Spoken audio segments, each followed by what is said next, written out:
So welcome to the Neuven Stadium. This is the home of Radcliffe FC, and today Radcliffe hosts Buxton. So Radcliffe are currently 5th in National League North, the highest position they've ever been in the history, and this is a team on the rise. But before the match starts, I'm going to be chatting to ex-Man City, Bradford City and Wellington Phoenix legend David Ball.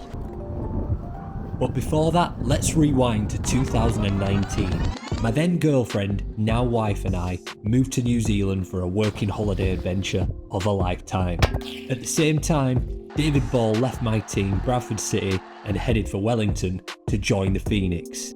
That crossover was all it took for me, and I started following the Knicks, and I've never stopped. David's time in New Zealand had its own twists and turns, but he left as a club legend.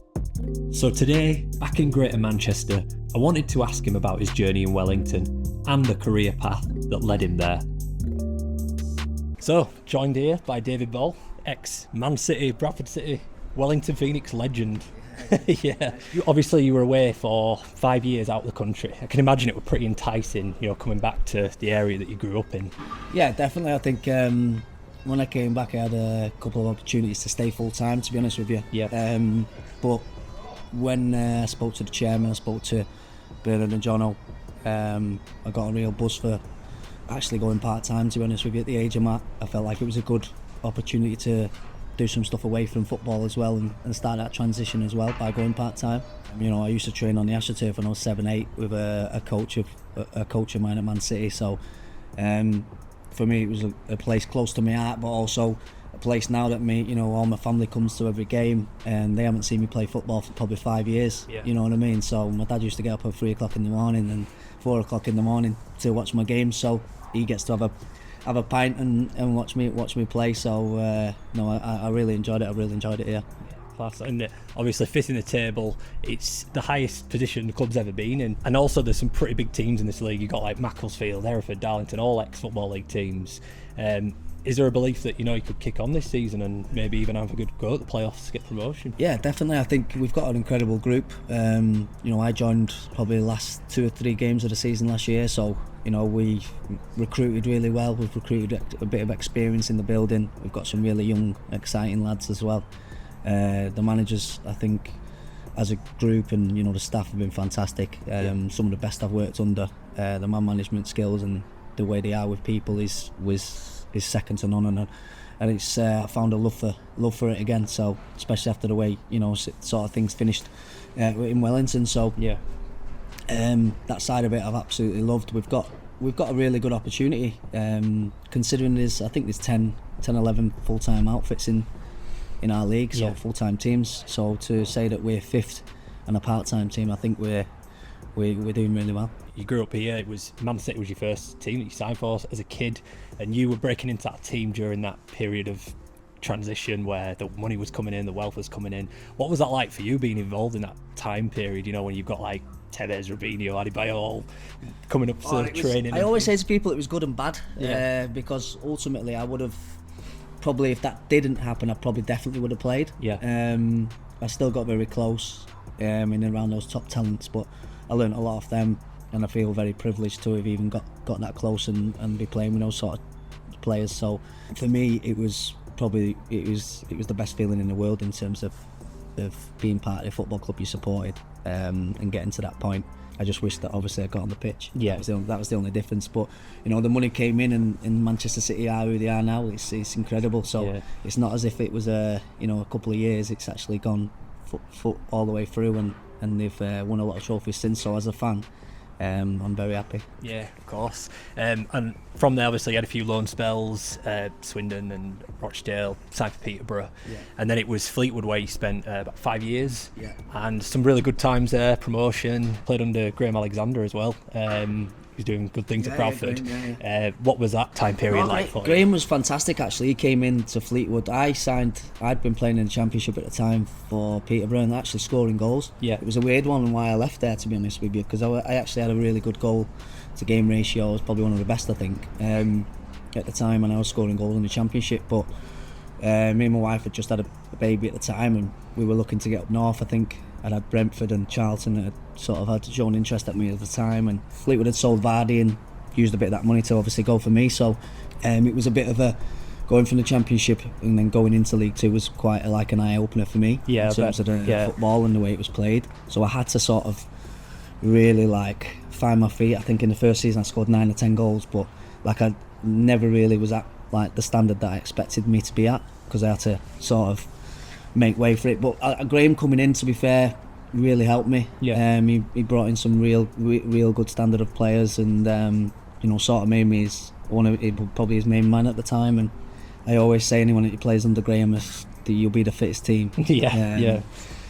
He's and Chris Laketti as well, obviously Skip as well. He's been fantastic. So just seeing them guys, I actually met Graham when I came back, and we had a couple of hours just chatting and stuff. And it's interesting seeing that, his thought process from his time when that was his first job to where he's at now and how he's adapted and stuff like that. So that was a really good conversation. And look, got 2 top guys, and one of my best friends is Max Power, who's the captain there now. So when he told me that he had interest off Bradford, I was like, sign, because I love my time at the football club. The fans were unbelievable, and so to me, you've got people there. I know David Sharp personally, who's doing Ryan Sparks. So there's a lot of people at that football club that I know really well, that I'm obviously dying for him to go again. When you signed that season, signed a contract, 3 hours later, Michael Collins got shown the door.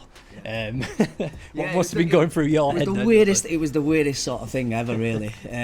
Because look, I looked when I had quite a few loan options at that time, and I looked through the team at the time, to be honest with you, and I seen Scannell, Payne, Doyle. Strong squad on paper. We had a really strong squad, and it was like, actually I could fit into that. And I like the way obviously he played before he got the sack. So I came in, I was like, right straight, I don't even know who the manager's going to be and whether he's going to like me or not.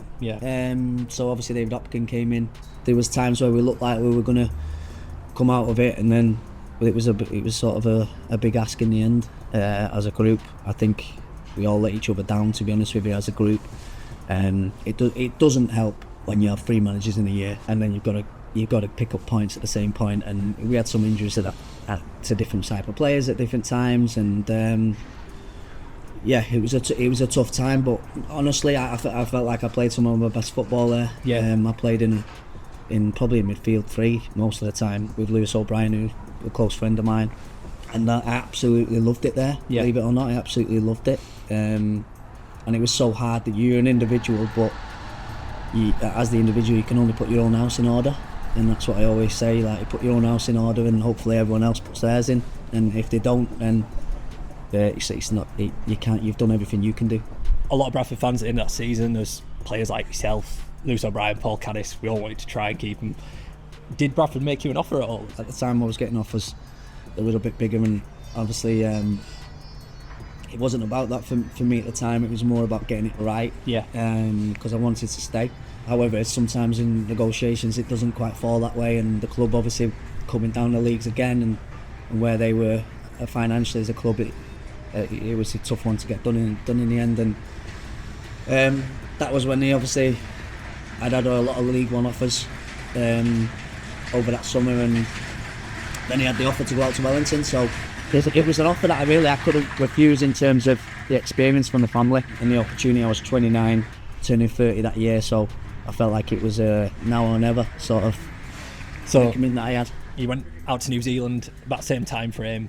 I went out there working all day visa, so it was a nice little introduction to Wellington Phoenix for me. I was genuinely looking at sort of the lower league teams in New Zealand, like the regional leagues, and then I saw this headline: Wellington Phoenix sign former Puskas nominee, and I was like, no, that is. So it was an obvious way in, and then I started following the club. How did you find settling into Wellington as a city? I absolutely loved it. Brilliant city. You know yourself, like great people.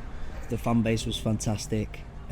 It just had a really good feel about it. Yeah, it does. In terms of like you're surrounded by water, which you're not here. So it just had a feel good factor to it. I loved the mentality of the Kiwi boys that I trained with every day. They were just such nice people and just honest lads that wanted to, create a career for themselves and hard working. The staff and the people at the club were unbelievable in the way they treated me and the family, and it was just a whole experience for my kids growing up next to the sea, being able to do different things. We obviously had COVID, which moved us into Sydney for a period of time. So all those experiences was tough. There was a lot of tough times. I'm not going to lie. There was a lot of tough times, especially for me, for my partner who had to up and move. I think we lived in 5 houses in 5 years. So if you look at it like that was quite a tough one. But we got on with it because we did love Wellingtons so much. I was going to touch on that because there was a period of time where there was even like rumours that you might be able to play for New Zealand at one point because of the residency and things. But for people that don't know, when COVID happened, Wellington Phoenix had to relocate to Australia pretty much indefinitely. And did that affect you? That affected me, yeah. So like I probably would have, I think when I was leaving, I just got my permanent residency. Right. But I didn't get my passport, so you have to be there but I could have started the process 3 years earlier. Right. Which meant that by probably the 4th or 5th year, I probably would have got my passport. Right. Which then would have allowed me to do that. So it would have maybe given me an opportunity. But COVID, it did really mess it up. Yeah. I was even worried that before I was leaving that it was going to be an issue in terms of not getting it. So but we got it in the end. And look, there were times where we were considering staying because we wanted to stay. I've obviously got my coaching school that still runs that, and I'll head out in the summer and the off season now. But due to a family illness here, we sort of had to make that decision to come back as well. Yeah, no, I was just going to ask you about that. Obviously, it's a DB football academy you've got out in New Zealand, and it's a pathway into the Wellington Phoenix Academy. Is that right? You're playing here, that's running there. Do you have a plan to return to New Zealand in the future, or is it like something that's just not undecided yet? No, I've got a plan to return. Definitely. I think I set that up. I've got Brad, who's from Leeds. He's sort of the director. Put him in the director role. He knows what we were trying to do over there. Charlotte, who obviously runs it as well. 2 great people that are running it really well, and we're into tournaments. We're looking at trips of coming over to the UK as well for kids there. The most important thing for me was creating a definite pathway through to the Phoenix, and that was part of when I was leaving. That was something that I was probably most proud of, to be honest with you, that I'd left and I'd created a pathway for young kids. I think we've had 5 or 6 already signed into the under 14s. We're trying to adapt into the girls' game a lot more as well. So there's loads of exciting stuff going with that stuff. I'm believe it or not, I get on Zooms quite late at night and stuff like that with that one. So because it is a bit of a pride and joy in terms of something I'm extremely proud of that I built there. I don't think people in this country are too aware of some of the quality that's coming out of New Zealand, and players that are, in the last few years, obviously you've got Libby Cacace, players like that are coming over, Alex Paulson. How do you feel about the future of football in New Zealand and how it's progressing in the last few years? Because I think even in the last 5 years, I've noticed so many more players coming over to Europe and developing. Yeah, and I think my job when I was there, and probably some of the older ones, that especially the English lads, we understand. We get it. We want to educate those young lads and get them ready for Europe, because some people thought they were, but it is very tough. Yeah, it's a dog eat dog, and it's extremely tough, and that's why you do see a lot come back. First thing I thought, there was extreme talent out there. I remember texting, a mad story, I remember texting a scout at Burnley that I knew about Libby Cacace in 2019, and I showed Libby when I went for a coffee with him. He's obviously at Wrexham now. I showed him the text to say, like, look at this, I told him. Do you know what I mean? So it's the same for your Finns, your Ben Olds, all them types of lads. But Wayno, people like that. They've gone over there because they're good enough. Yeah.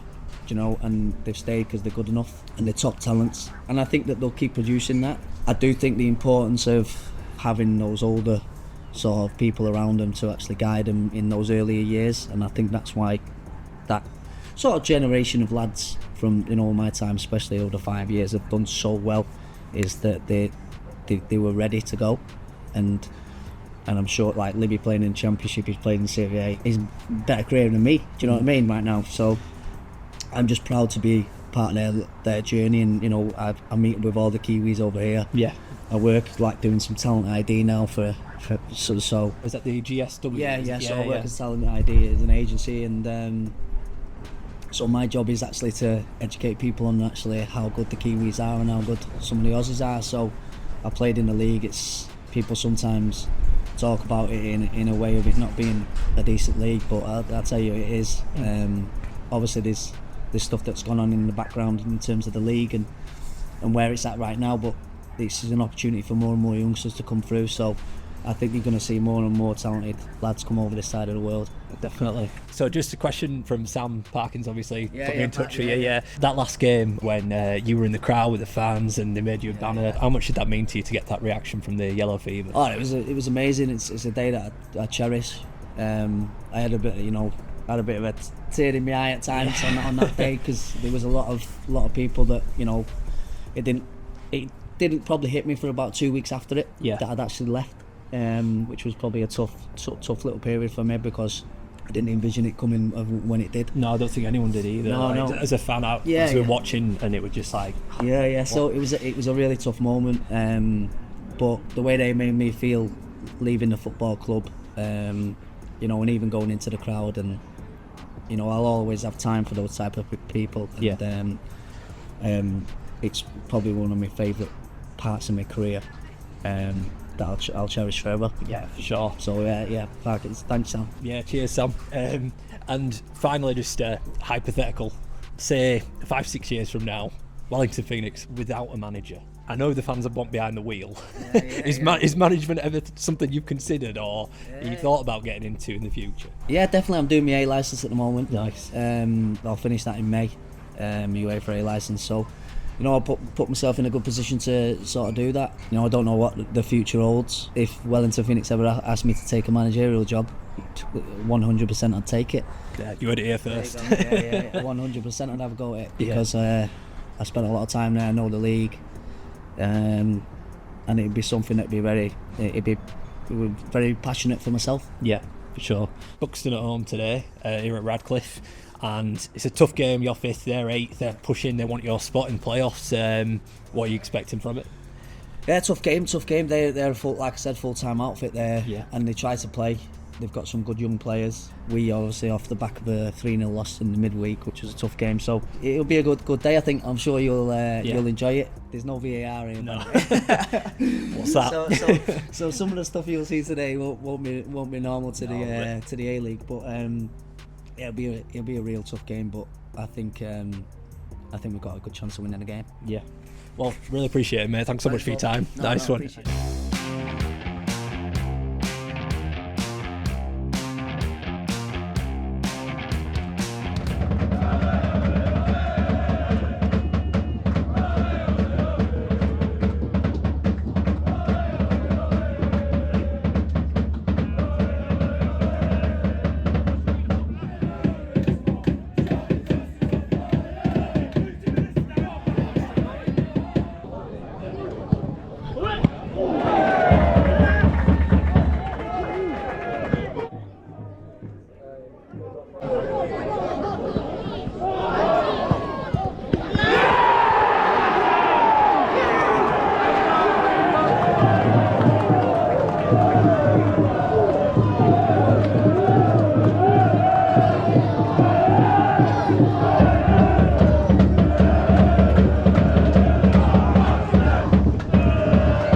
Counter from Radcliffe, really good counter down the flanks, ball in the middle, a little flick from Rio Clegg. Buxton fans making plenty of noise though.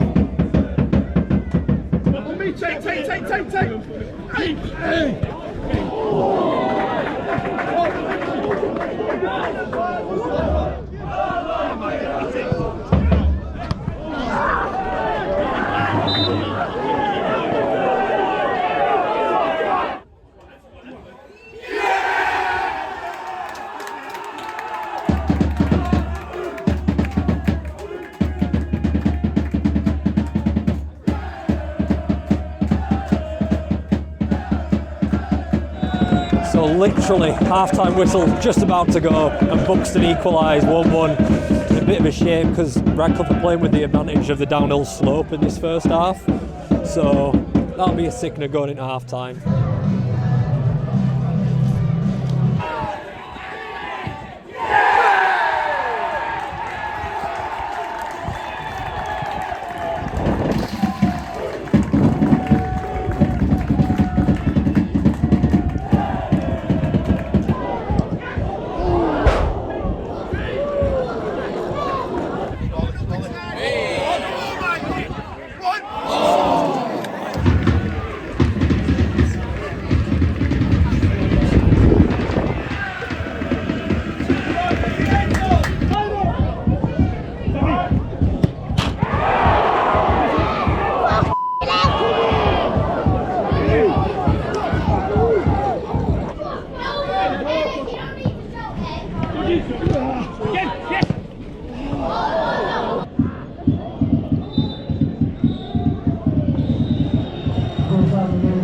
tough second half for Radcliffe. Played really well in that first half, but this is a tough league. National League North has a lot of good sides in it, and if you're not 100% on it, you can get punished. And 2-1, Radcliffe are pushing to get back in the game, and Buxton were lethal on the counter-attack. Fair play to them.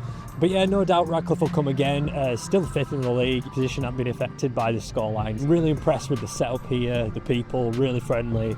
Really good amount of people coming out to the 6th tier of English football. Greater Manchester as an area is saturated with football teams. There's so many options to go and watch football, and yet they're still pulling out crowds like they are, which is really impressive. And yeah, I just want to wish Radcliffe all the best for the rest of the season. Thank David Ball again for his time. It was great chatting to him. And yeah, fingers crossed Radcliffe can push on and get promoted by those playoffs, but they'll learn a lot from today and go again. So yeah, thanks so much for watching, and I'll see you soon.